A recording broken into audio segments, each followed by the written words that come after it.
time with Beer Man.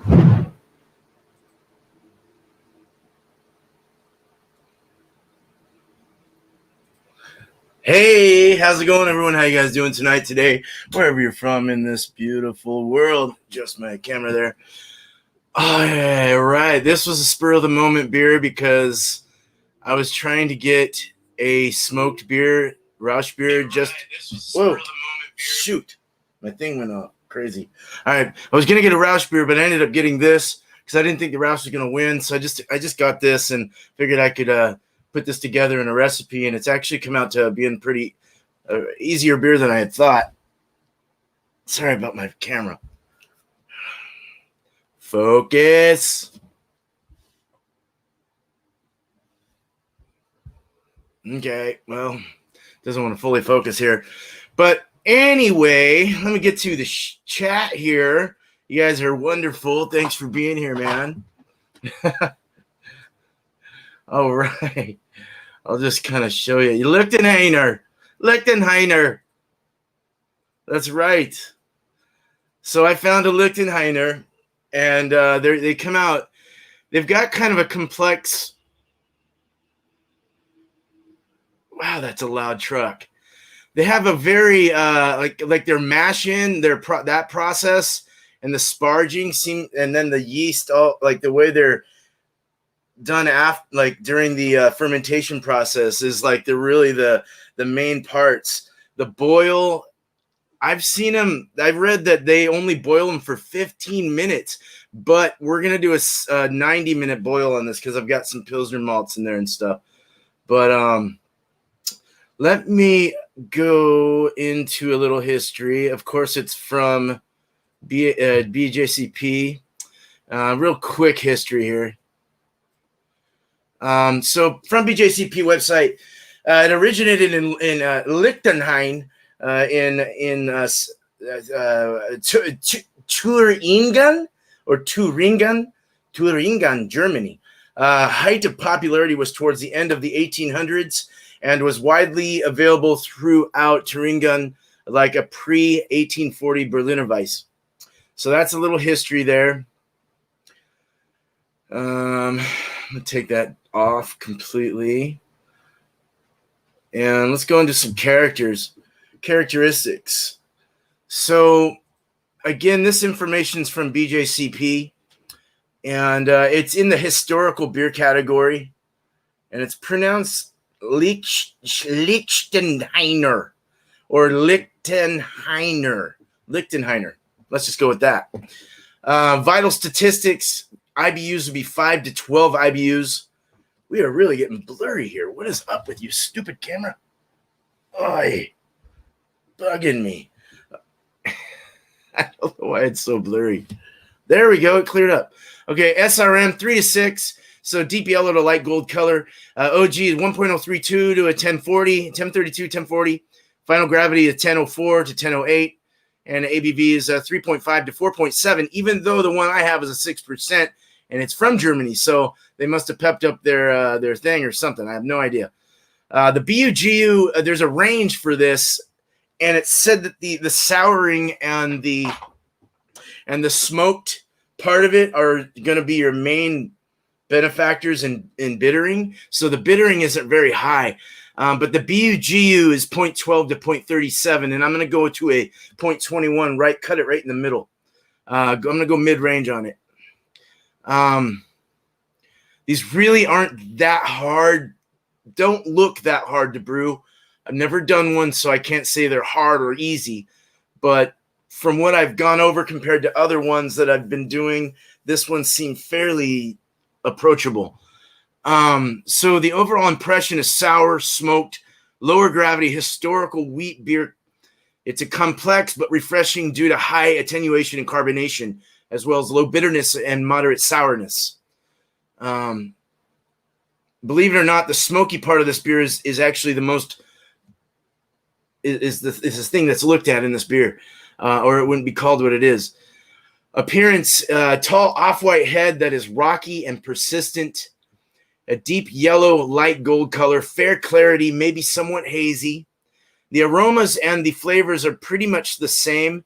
So I'll just read it once. Moderately strong, fresh, smoky aroma, light hints of sourness, a medium low fruity esters are possible, like apples and lemons.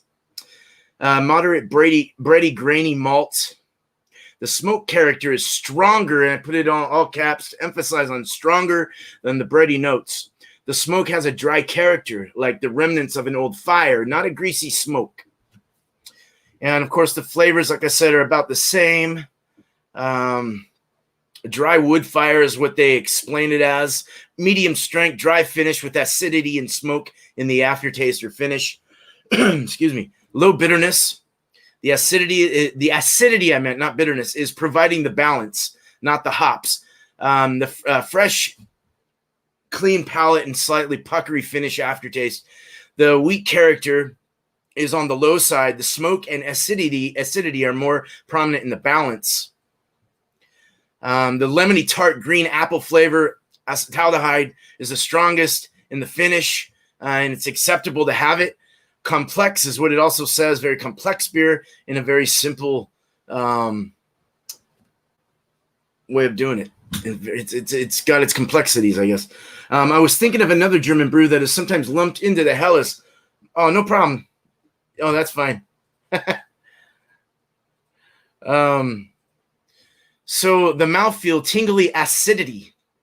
It's got high carbonation, a medium to medium light body. And this is a note to this is it's served young. In other words, it's a green beer. They call them a green beer, something that's drinking right after the primary fermentation.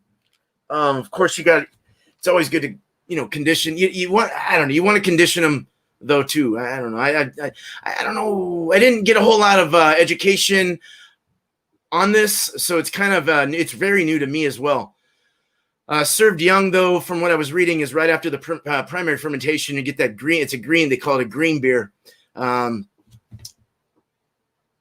Characteristics, ingredients would be things used in this are smoked barley malt, wheat malt, lactobacillus. So you can use the soured malt if you want, which in this case I'm not going to use it. Top fermenting yeast is what it is. I thought it was a lager for some reason.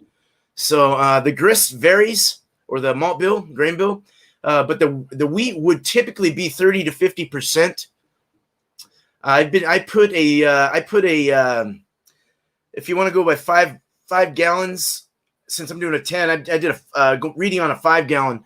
It was about 2.5 pounds of Vienna, a German Pilsner, and a German smoked walnut smoked wheat. So wheat malt. So, and that's what we're going to do with this. They didn't have it in Beersmith, so I had to customize it. I had to add the almond smoked wheat malt because I found it from Weyermann's, which I will definitely order if I do this beer. Vanessa, cheers. Thank you for being here. I appreciate it. So a style comparison. It's in the same historical lower alcohol top fermenting Central European wheat beer family as Gose, Grodziski, Ziski, and a Berliner Weiss. They having elements of all of them, but with its own unique balance. Sour and smoke is not found in any other beers except this one. Sour and smoke. You have the smoked beers, which are the Rausch beers, and then not as acidic as a Berliner Weiss, probably more like a smoked Gose without coriander and salt, or a Grodziski with the Gose-like acidity. I don't know what a Grodziski is, so if you guys want to answer me on that, feel free. Central style attributes: Central Europe, historical style to pale color, smoked sour, standard strength, top fermented wheat beer family is what it's in. So this is definitely in the wheat category to some degree, as it uses a good substantial amount of it. Just drinking on a vicious mosquito. So I'm going to leave that up. I'm not going to do a review yet. Let's go right into the recipe, and then I'll do a review of it after. I find that being a little better, I think. So let me bring up Beersmith. So I did the recipe already, but we're going to just go through my notes and put it together quick. Not too quick, but quick enough. Man, I've got a lot of beers on here. Holy moly. Okay, let me share this out. Graziski, that is. Zischi. Yeah, please. That'd be great. Thanks, Bumpy. I appreciate it. All right, so let me make sure I'm on the full screen here so you don't see me. What is that? Okay. All right, so let's go ahead and add the recipe. The name of this, I'll just go ahead and do it. I fixed my 15-gallon thing. Now I got 10 gallons. I'm going to go ahead and do that now. Where are you? Kegel. So it should come up right. We're actually going to go to a 90-minute boil, and we're going to do a 75 to, what is it? We'll go over it. I think it's 60 to 70-minute mash. It might be 75 to 90 minutes or something like that. Hour and a quarter to hour and a half in the mash as well. That's what I'm saying. It takes a long time for that part, but when then you get to the boil, you can even boil it down to where it's only 15 minutes, which is crazy. I don't know if that's what I read right or not, but it just sounds absurd. But I guess if it's done its thing, you know. So it's beer time. Call this I already forgot how to spell it. Oh, shit. Okay.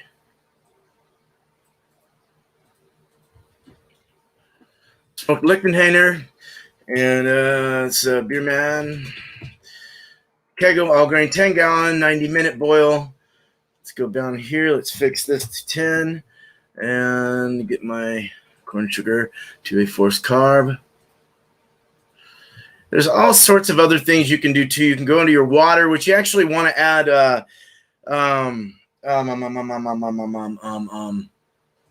What's the word of that? What's that name of that stuff you add? Shit. There's certain things you want to add. I can't think of the name of it right now. Starts with a G. What's that mineral? To harden it, I think is what it does. But hell, I have some over here. Crap, is it called? I don't even know. I can't remember.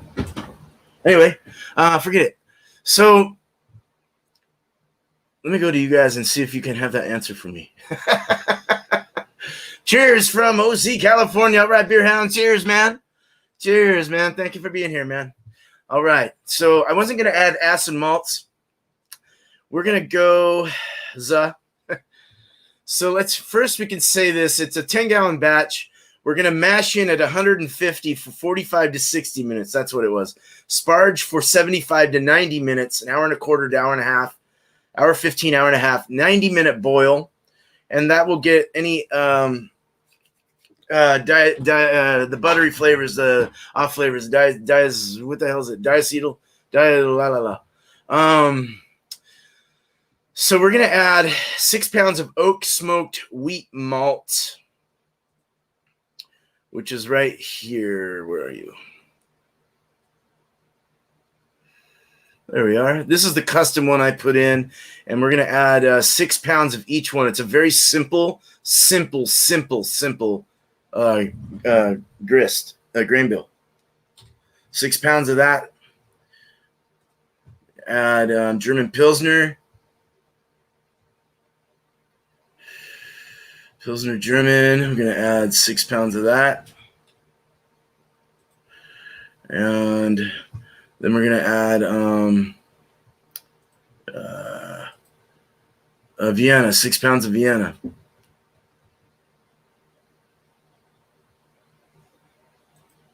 The German kind. I want it all German. You can use the American, but I want it all German. So if I can find it, that is. 6 pounds. All based on what you can find. As some of you know, sometimes you can't get it all. There are substitutes for hops, this, that. Saws, you can use the American hops, the American version, U.S. version of it. But we're going to go and hopefully find the things that I say. Oh, we're going to add some rice hulls, 1 1/4 pounds of rice hulls, just to make sure we don't get a stuck mash. So it doesn't say you have to add it because you're not adding as much as you would, like, say, a wheat beer. But I would still add it just to be safe, because that would suck. Straight up suck. So 1.25. We're also going to add some, I'm going to add this right now so I don't forget. Irish moss at 10 minutes. And we'll add a teaspoon of that for a 10-gallon batch. Hops. 1 hop the whole way through, 60 minutes. Mine actually, yeah, mine's going for 60. So I'm doing the Lichtenhainer, 4% alpha, German Lichtenhainer, 4% alpha for 60 minutes. Scroll down that. Shit, it'll take forever. Lichtenhainer, 4%, if that's what it is. Again, it's all based on what you find. And we're going to add, what did I say? One and a fucking quarter? I don't know what I added. Oh, I didn't write it down how much. Well, we'll find out. We're going to add 1 to 5 ounces. I don't know. It's not much. So, yeah, that was it. I think that was it. Anyway. Fuck, I hope I am right. So with this, you're going to add lactobacillus first. So you're going to heat it. I'm going to heat it up to 90 degrees and pitch the lactobacillus in first. I'm not going to aerate. So we're going to add the Lactobacillus 5335Y yeast, 1 package, and you're going to do a starter for it a day in advance. Get it all ready. And you'll add that when you bring it up to 90 degrees. You don't want to aerate it. Put it in, cap it, put the airlock on or whatever, and let it sit for 5 to 7 days. However long it takes, 10 days actually. And then you want to cool it down to 68 degrees and pitch your actual German yeast in. So we'll add the yeast in, which is a German Y yeast. You can add US-05 to this too. I've seen versions with it. Where are you, G? German ale 1007. 1 package because we're doing a starter for that as well. Otherwise, I'd add 2. And we'll add that in, and we'll, all the details I'll put in the notes. There is a great website I went to that had a lot of really great details. So I'm going to add that in my notes when I do this. I got to find it again. But so that's that pretty much.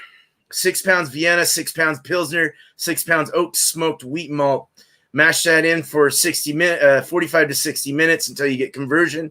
And then sparge out. Take about 90 minutes to do a sparge. So a real, you want to bring it up to, what is it, 170, I think? I think a 169 or 170 for the sparge. I forgot the number on that. But a 90-minute, and then so trickle that into the boil and do a 90-minute boil. Heat it for 30 minutes, and then pitch your yeast at 60 minutes. I mean your hops, excuse me. And after that, you want to, okay, let's go ahead and okay this. Get you back to me. And then after that, you want to heat it up to 90 degrees. This is just how someone did it. You don't have to do it this way, but it seemed like a pretty cool way of doing it. And he said that he had done them several times and done all kinds of various tests on how to do it accurately. And he finally came up with this. So I kind of believe him. And I'm going to stick with it too. I think it's, I mean, you could figure it out for yourself, but all your plastics were the sour touch. That's good to know. Oh, okay. That's very good to know, man. That's very good to know. Gypsum, thank you. I couldn't think of that. Can't find that beer, but I did find a write-up on Cottbusser, a beer outlawed by the purity law. Oh, wow. That's cool. That's real cool. Hey, Bo, what's up, man? All right, cheers, bro. All right, guys. Yeah, so he said to bring it up to a boil, not boil, at 90 degrees. Put the lactobacillus yeast into that and let it do its ferment for about 10 days, he said. 7 to 10, somewhere around there. And then to slowly I think he said to take a couple days to cool it up, or to cool it down to 68, and then to pit 2 to 3 days to cool it down to 68, and then pitch your German yeast in for another 5 days. And then you can condition it, I guess, if you want, but you can pretty much drink this right after, as it's a green beer. So you can drink it, you can carbonate, you put it into your serving tank, carbonate it up with forced carb, put it on your tap and serve it. So it doesn't take any conditioning really, but I imagine you can if you want. It doesn't hurt. They can be a little cloudy as well, which we'll find out here shortly. I heard that you can't even use the same tap, is what I was hearing, because the lines have the sour, and then you want to use not the same tap, but the same tap too, but you want to use stainless steel taps, I think, for sour beers, because they'll take off that chrome or whatever from the acids. So that's kind of interesting. I just set aside your plastic and tubes used for another day. Sour day, Obukoff. Yeah. All the tubes, all the plastics, all the other stuff. Yeah. Sounds good to me. All right, we're on 21, 27. That's good on time. So I'm going to do a beer. I'm going to sit here for a moment and drink this, though. It's a lot of talking. Crazy beer, though, to bring it down to 90 degrees, though. Another guy did 15-minute boil. And he did all the 45, 60-minute mash. He did the sparge, I think even a 90-minute sparge. But then he did a 15-minute boil, which is crazy. But I don't know. I don't understand how that is able to be. But I guess it can work, right? I don't know. I mean, you boil basically to kill any bacteria, but you got lactobacillus in there, which probably it's got its own bacteria, but I don't know. I think I'm better off with the 60 or 90-minute boil. So, yeah. Let's get this bad boy out. And we're going to go over to Wildcard Wednesday. And it looks like ice lagers are winning. I'm sure you'll announce whatever wins soon, Bumpy. But watch out for Bumpy Road Brewery's announcement for Multi Mondays. It looks like ice lagers are winning, though. So one of them I'm going to probably do on Wildcard Wednesday tomorrow, unless you say otherwise. I don't know. I don't know when you're going to announce that, though. So I'm going to also put this with a Chipotle. They say that you can add the smoked grains in this. Go really well with the Chipotle cheese. So I'm going to try the cheese with this as well, which is really interesting. I heard people taking the big Ziploc bags and storing all your sour equipment and keeping in a closet somewhere in a storage unit. Nice, man. Well, that'll work. Or even put it in like just a little plastic bin that has a handle, and you just bring it out and put all your stuff on when you get ready for your sour day.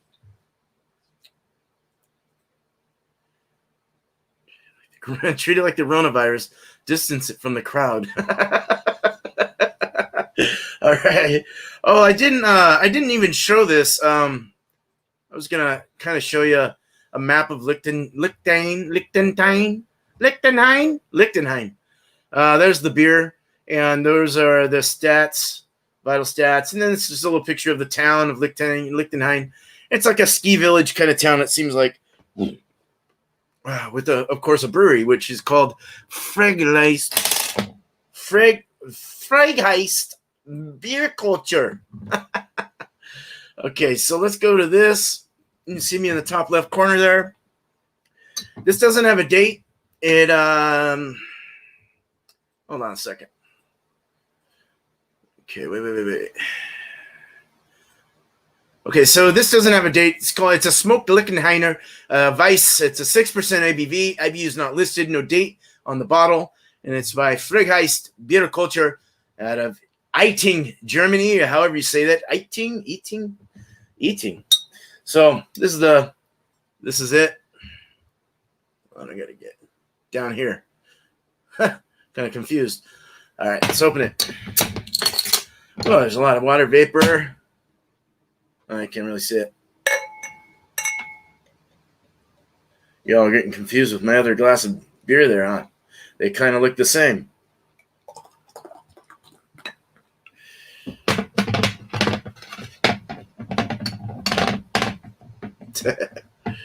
Let's move you out of the way. Okay. So, we have a nice beer here. It's a nice looking beer. It's got about a little over a 2-finger head. Let's go for the smell. Slight, subtle, smoky, subtle lemon citrus. It's got like that beachy kind of beach fire kind of smoke from the wood, beach woody kind of. Oh, that's really nice smelling. It's very subtle. It's not overpowering. Rausch beers are probably a little more smoked. This one, very subtle, very on point. You get the wheat malts, but that smoked kind of summer sausage smoke, but very light, very light. Lemon citrus coming out. No coriander like that. More of a, just like I get more lemon though. It smells good. Got a spice to it in the back of my nose there. Get a little spiciness. Maybe from, I don't know if it's probably from the hops. I don't know, it's weird. So a little under 2-finger. Retention is pretty good. I don't know. It's not really sticking. Kind of, we'll find out what the lacing's like. 6% beer. Not going to see any legs or anything. Creamy, frothy head. White head. It's a kind of a yellow, pushing almost a dark honey or a light amber or a deep golden color. Hazy. You can see shadows through it. And you've got chill haze going on. You got a bunch of like yeast stuff floating around and hop stuff and everything floating around in there. So it's an unfiltered beer for sure. Let's go ahead and drink this. Cheers. Smoke definitely comes out predominantly in the taste.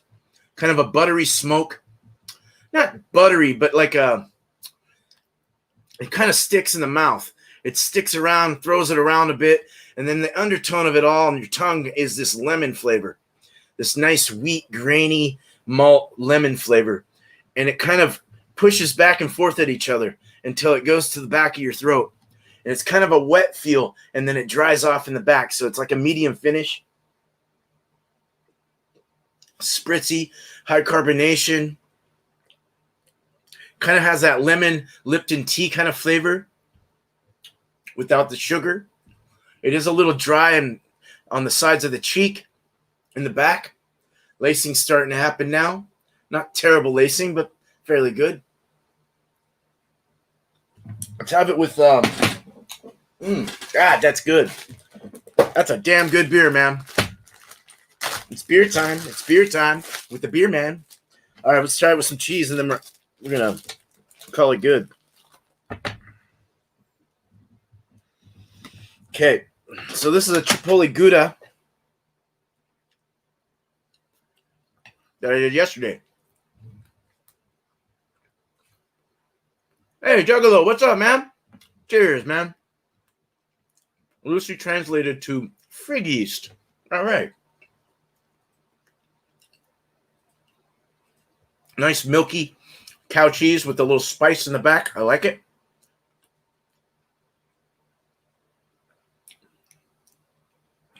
The smoke works very well with the spicy, smoky Gouda with the Chipotle.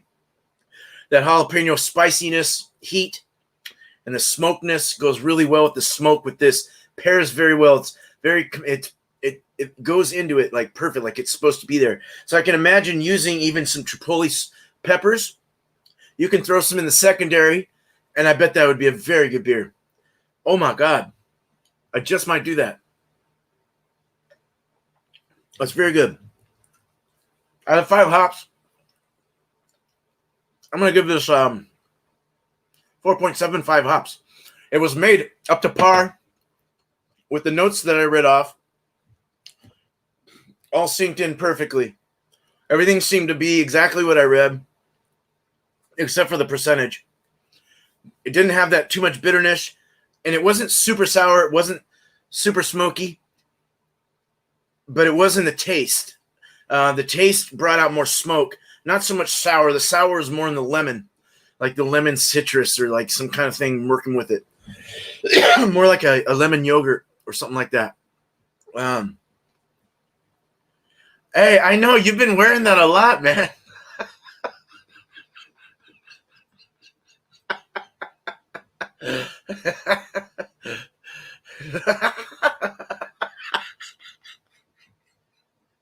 Well, thank you so much for that. That's very nice of you.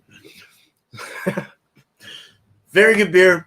I'm very happy with this, and I'm very happy with this recipe. I think I might add some chipotle peppers in the secondary. I might add them actually right at the end of when I put the German yeast in, so it has like almost a week there, and then towards the end of that, I'll kind of put it in, and you don't want to aerate even when you do the yeast. You don't ever want to aerate this beer, so that's a very important thing to say, because most of you brewers are just going to go and aerate the shit out of it, and no, you don't want to aerate this one. Lactobacillus doesn't need aeration. So, all right. Well, guys, this was gals. Thank you so much for being here. Bumpy Road, freaking thrash metal, Juggalo, Scratch and Bow, dude, Beer Hounds, Vanessa Kitty. Oh, you guys are great. Thank you so much for your support. I'm gonna go ahead and go over to I think in a half hour or so. When does that start? Can you, if you're still there or whatever, when does Theriot, when does Ronald's Wildcard Wednesday start? 4? I'll stay here, and you could add some lemon zest to it too. Oh yeah, man. Oh, that you know, honestly, in all reality, if you want to specialize this, make it a specialty Lichtenheiner, you could totally add lemons, juices, all kinds of other little things in there if you really wanted to. So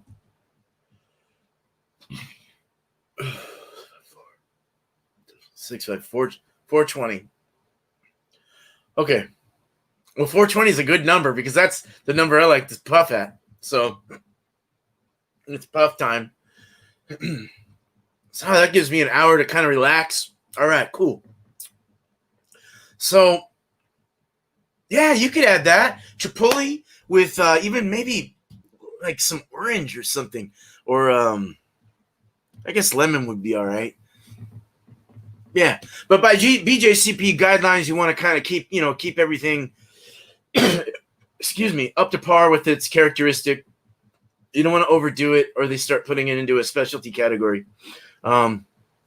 So I even think the 6%. I don't know how this. It's up to the brewer on what they want to do. You know, I tried to go 6% on that, but it was making me have to add like a whole bunch of more grain, and it's just nuts.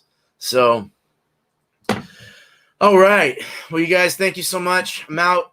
Go ahead and do my little outro here. You guys take it easy. Cheers. I'll see you around. I forgot what I was doing.